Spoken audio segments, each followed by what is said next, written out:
Fazila tahu akan sangat sulit untuk menjelaskan pada si kembar, tapi dia tidak punya pilihan selain merahasiakan mereka.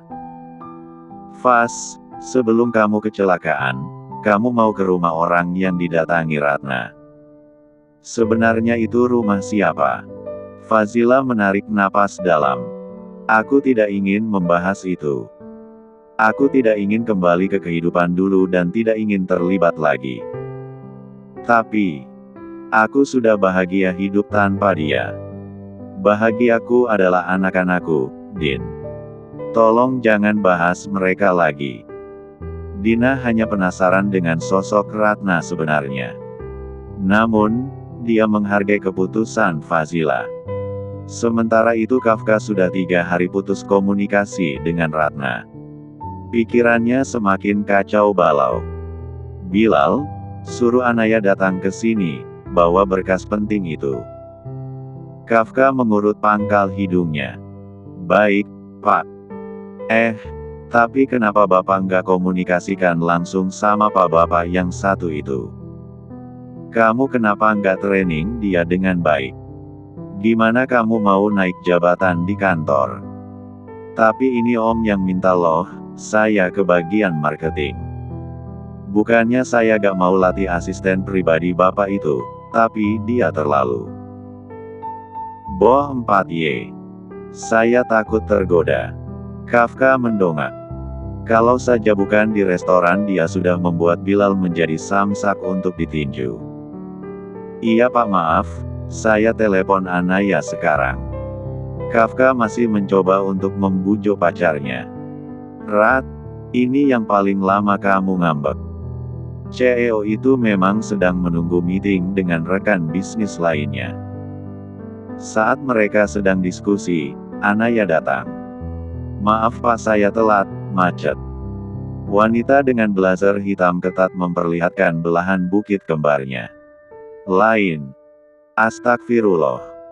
Bilal menoleh ke arah. Tiba-tiba Anya terjatuh ke pangkuan Kafka. Sayang. Kafka lekas mendorong gadis itu. Ratna terisak lalu membalik badan dan pergi. Kafka mengejar kekasihnya yang salah paham. Sayang tunggu. Kafka berhasil menghadang saat Ratna hendak masuk ke dalam lift. Kamu tadi salah paham, dia itu Pak yang baru di training. Kamu suka? Ya udah aku bakal pecat dia. Nanti aku cari asisten pribadi yang cowok saja.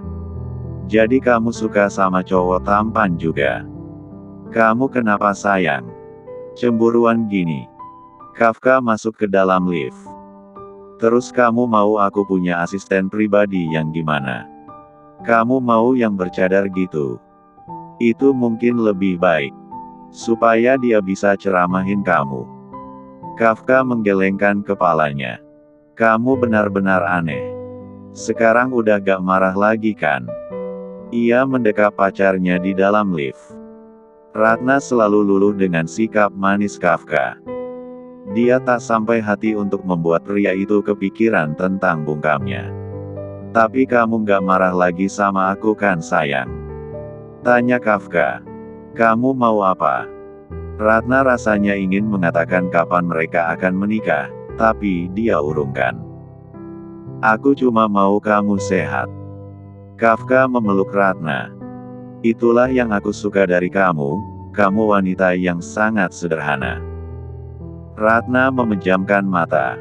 Menerima pelukan hangat itu. Aku nggak bisa kehilangan kamu, Kaf. Kamu janji sama aku. Kamu tidak akan berubah. Pasti. Walaupun mama nggak akan ngerestuin kita, aku akan tetap nikahin kamu. Ratna tertegun sejenak. Kamu serius? Kafka sudah memutuskan bahwa dia akan segera menikah dengan Ratna. Meski banyak orang bilang Ratna tidak sepolos yang dibayangkan, tapi Kafka merasa Ratna justru membuatnya tenang. Aku benar-benar kecewa sama mama. Mungkin sudah saatnya aku untuk membuat keputusan benar ini. Ratna kembali mendekap Kafka di dalam lift itu. Aku harap kita akan terus berdua sampai pernikahan nanti. Aku nggak akan bisa bahagia kalau nggak sama kamu, Kaf. Sama, aku juga. Kafka kembali lagi ke kantor. Dia masih harus mengandalkan Bilal yang sebentar lagi pindah ke divisi marketing di perusahaan itu. Pak, tadi kata Anaya dia nggak sengaja. Apa Bapak yakin mau pecat dia? Kasian loh, ternyata dia janda muda, anaknya 3 kembar. Kafka menarik napas. Pindah dia ke divisi lain. Cari asisten pribadi, jangan yang seksi lagi. Oh, kalau begitu harus lelaki ya Pak, supaya Nona Ratna nggak cemburu. Dia juga gak suka aku punya asisten pribadi cowok, kecuali kamu. Ya ampun, dia kira Bapak tipe cowok suka terong juga kali, tapi zaman sekarang memang agak menakutkan juga Pak. Sudah, kamu segera cari yang tidak cantik dan tidak tampan. Bilal menggaruk kepalanya. Aduh, cari sampai matahari terbit dari barat juga gak bakalan dapat, Pak. Kafka tak peduli dengan celotehan Bilal lagi. Dia fokus dengan laptop yang ada di depannya. Sementara itu Bilal yang harus kelimpungan mencari asisten pribadi yang tidak mencolok untuk Kafka. Di rumah sakit, Fazila masih menemani Wildan. Bunda, sakit. Wildan meringis saat alat rumah sakit menempel di tubuhnya. Kamu yang sabar ya nak. Fazila tak kuat untuk tidak mengeluarkan bulir kristal dari pelupuk mata. Ingat apa yang harus kita lakukan kalau lagi sakit. Ingat Allah dan gak boleh cengengkan bunda. Fazila mendekap putranya yang menjadi kekuatan paripurna untuknya. Dina yang ada di samping Fazila juga ikut meneteskan air mata. Meratapi perjalanan hidup Fazila yang tak mudah. Wildan banyak berdoa dan kuat ya nak. Pinta Fazila dengan suara seraknya. Zidan kemana bunda? Apa Zidan marah sama Wildan? Zidan ada di desa, nak. Nanti sore Zidan ke sini. Kamu istirahat dulu ya. Bunda mau bicara dengan Tante Dina. Ini kenalin Tante Dina, teman bunda. Assalamualaikum, jagoan. Dina berusaha untuk tersenyum. Waalaikumsalam, Tante. Tante cantik deh. Dina menyeringai hangat. Wildan pandai sekali memuji. Duh, Tante jadi gemes. Fazila masih dengan rasa kacau yang berkecamuk di benak terpaksa senyum lewat mata indah, di balik cadar hitam itu. Wildan tidur dulu ya bunda. Bunda kan mau bicara sama Tante. Fazila menoleh pada Dina. Kamu sudah berhasil menjadi ibu untuk anakmu, Faz. Dia sangat mengerti akan dirimu. Itulah mengapa Fazila tidak akan ikhlas jika Wildan harus pergi karena sakit leukemia itu. Namun, dia tak menyalahkan Allah sama sekali. Justru Fazila menganggap ujian yang dialaminya sekarang adalah sebuah penghapusan dosa. Dan setiap masalah pasti ada solusi. Saat berada di luar ruangan tadi, Dina menarik napas sejenak. Faz, aku sudah membuat dokumen tentang riwayat hidupmu yang baru. Jadi apa rencanamu? Aku ingin mencari kerja, biaya pengobatan Wildan sangat tidak murah. Uang tabunganku saja mulai habis setengah untuk biaya berobatnya. Lalu anak kembar yang satunya bagaimana? Aku memutuskan untuk tinggal di sini sampai Wildan sembuh. Tapi kamu mau melamar kerja di bidang apa? Apa kamu mau kerja kantor? Apapun pekerjaannya yang penting halal dan aku akan melakukan banyak kerjaan untuk mengobati Wildan. Dina semakin tercabik hatinya karena membayangkan betapa Fazila harus kuat menjalani hidup ini. Aku akan mencoba untuk membantu kamu cari kerjaan, Faz. Fazila mengangguk. Dia tahu agak sulit untuk sebuah perusahaan menerima dirinya bekerja karena menggunakan cadar. Bro. Dina terjungkal ke belakang. Pria yang ada di depannya ingin menarik tangan, tapi sudah terlanjur bokong Dina menyentuh keramik putih koridor rumah sakit. Au! Dina meringis. Din, Kamu gak apa-apa. Fazila ikut membantu. Mas, kalau jalan lihat pakai mata dong. Dina menggigit bibir bawah. Fazila. Berbinar-binar mata Bilal. Jodoh memang gak kemana ya. Mas Bilal. Uangku juga sudah cukup. Aku yakin kita sudah bisa menikah. Mas, tanggung jawab sekarang. Dina berdiri sendiri. Saya cuma nabrak Mbak, bukan hamilin Mbak, kok malah minta tanggung jawab. Bilal berdecak. Wah, nggak lucu deh Mas bercandanya. Minta maaf gak ada, malah ngajak teman saya kawin pula. Fazila merangkul Dina. Din, istighfar, Mas Bilal ini memang suka bercanda orangnya. Oh, jadi kamu temenan sama modelan gini. Bilal memutar bola mata. Faz, kamu ngapain di sini? Wildan yang sakit, Mas. Aku juga kayaknya mau pindah ke sini untuk cari kerja. Kerja? Bilal menyipit. Iya, aku punya kok ijazah sel. Dulu pernah magang kantor dan jadi sekretaris di kantor notaris. Bilal bertepuk tangan. Sempurna sekali. Dua bahu Dina dan Fazila terangkat. Maksudnya Mas? Tanya Fazila. Kamu mau jadi asisten pribadi? Tenang, dia bukan bos C4 Bull. Gajinya lumayan besar dari gajiku dulu jadi kepala desa loh. Manik Hazel itu berbinar-binar mendengarnya. Din, alhamdulillah. Allah baik banget ya. Aku mau banget Mas, tapi apa aku masih bisa tetap pakai cadar ini? Tentu saja bisa. Justru ini yang dicari bosku dan satu lagi kita akan selalu bertemu setiap hari. Huek. Dina merinding. Jangan minta tanggung jawab lagi Mbak, kayaknya masuk angin makanya perut jadi kembung. Dina memutar bola matanya. Ini Faz, nomorku. Besok ke kantorku. Aku rasa kamu yang paling tepat jadi asisten pribadi bosku. Iya, Mas. Fazila memeluk Dina. Bilal sudah merentangkan tangan. Saya gak diajak nih. Bukan mahram, sahut Dina. Fazila sudah tak sabar untuk bekerja di sana. Menerima gaji dan melunasi pengobatan sang putra. Masih di hari yang sama di sore harinya, Fazila kedatangan Zidan. Bunda. Zidan lekas berlari ke arah wanita bercadar itu. Dina masih setia menemani Fazila yang ada di ruang rawat inap.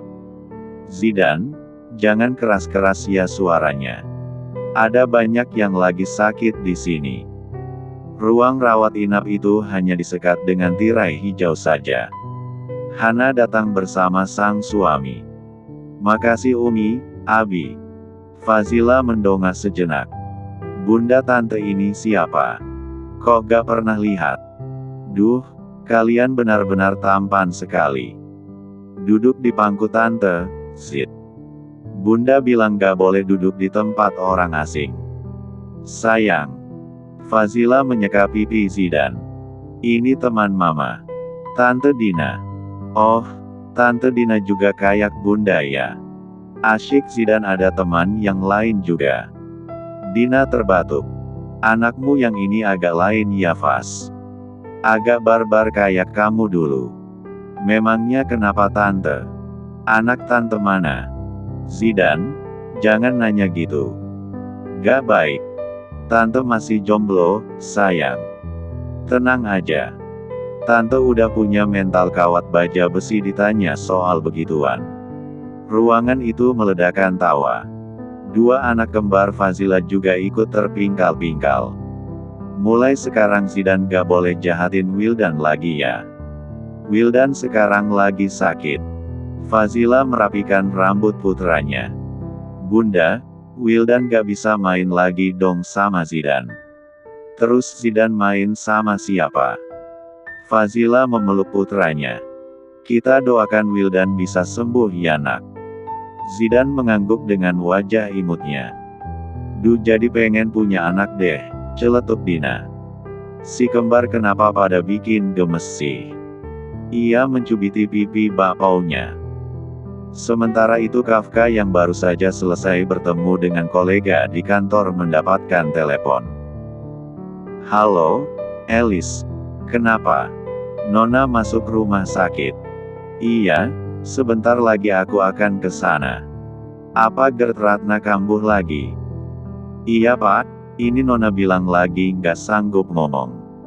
Kafka lekas keluar dari ruang meeting. Pak, saya sudah menemukan Pak baru. Apa perlu diinterview dulu? Nggak perlu. Kamu langsung kasih dia kontrak kerja saja. Aku harus ke rumah sakit sekarang. Kafka begitu buru-buru di siang itu. Orang-orang bisa menyaksikan betapa pria itu sangat tegang dan seperti dikejar sesuatu. Saat tiba di rumah sakit, Kafka membawa buket bunga mawar merah. Namun, dia merasa harus pergi ke toilet. Hai, Om Tampan. Zidan mengangkat tangannya. Kafka tersenyum. Ia merasa anak kecil itu seperti dirinya kecil dulu. Orang tuamu mana? Sama papa kesini. Om Tampan bantuin Zidan dong, mau cuci tangan. Nanti bunda marah kalau tangan Zidan kotor abis manjat pohon di taman. Kafka meletakkan bunga mawar di atas wastafel. Menggemaskan sekali kamu. Zidan menyeringai saat Kafka mengangkatnya untuk duduk. Sini Om bantu. Kafka dengan penuh ketulusan menyabuni tangan mungil itu. Nanti jarinya jangan dimasukkan ke mulut. Nanti ada cacing raksasa keluar dari hidung. Ih gitu ya Om. Om, aku jadi takut mau keluar. Om mau kan jadi papa kita? Papa kalian memangnya di mana?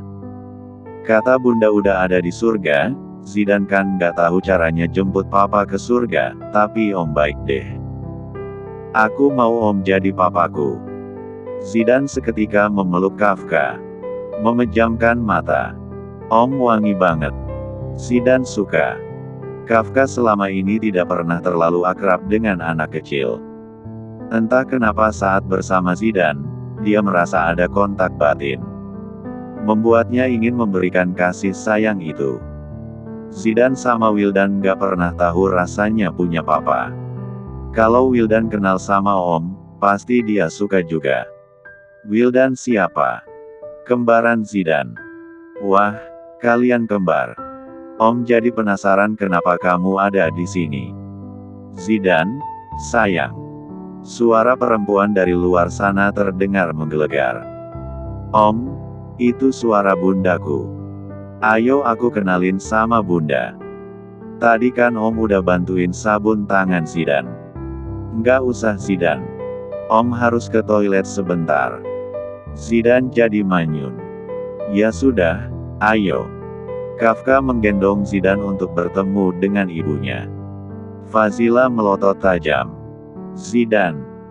Ia tak tahu harus melakukan apa karena anaknya sedang digendong Kafka. Fazila tak pernah menyangka akan ada dalam situasi di mana dirinya bertemu kembali dengan Kafka. Bunda. Zidan malah makin lengket dengan Kafka. Fazila tertunduk dan gemetar. Sejujurnya dia tak tahu harus bagaimana beraksi di keadaan itu. Oh jadi ini Mama Zidan. Kafka menurunkan Zidan. Terbayang di benak Fazila saat Kafka mengetahui bahwa itu adalah anaknya. Lalu dia mulai berubah jahat dan melenyapkan darah daging sendiri. Astagfirullah. Fazila mengenyahkan suzon dalam dirinya. Sayang, kemari nak. Kafka seperti mengenal suara itu. Namun, dia tak yakin. Gak mau, Zidan mau Om Tampan ini jadi papanya Zidan. Duar. Fazila rasanya ingin pingsan mendengar keinginan sang putra. Jika Kafka tahu dia masih hidup dan benih itu telah tumbuh dengan baik, ia tak yakin akan kelangsungan masa depan mereka. Zidan, ayo sayang. Kita harus ketemu Wildan. Kafka tertegun dengan wanita bercadar yang ada di depannya. Padahal Kafka ingin sekali melepaskan jagoan kecil itu, tapi hati dan sikap bekerja sama untuk tetap menggendong Zidane. Fazila pula sulit untuk melangkah maju. Apalagi menarik Zidane untuk kembali ke dalam dekapannya. Langkah itu seperti sebuah keputusan apakah mengubur masa lalu atau kembali bersinggungan dengannya. Zidane, sayang. Suara Kafka lembut. Nanti kita masih bisa bertemu kok.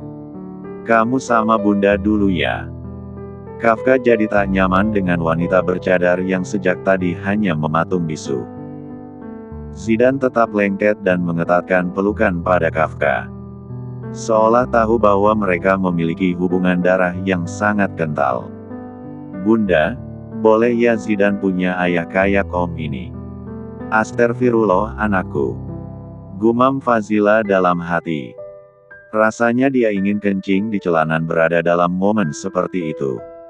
Hanya saja Fazila harus membuat dirinya tegas. Zidane, makan dulu ya. Ia lekas menarik paksa sang putra. Kafka juga ikut membantu ikatan tangan Zidane yang tak mau dipisahkan darinya.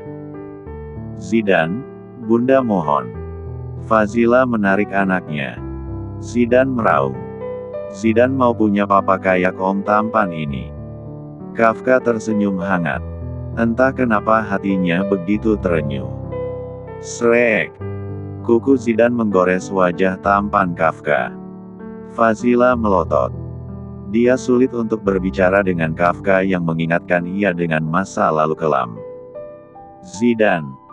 Fazila berhasil merampas sang putra.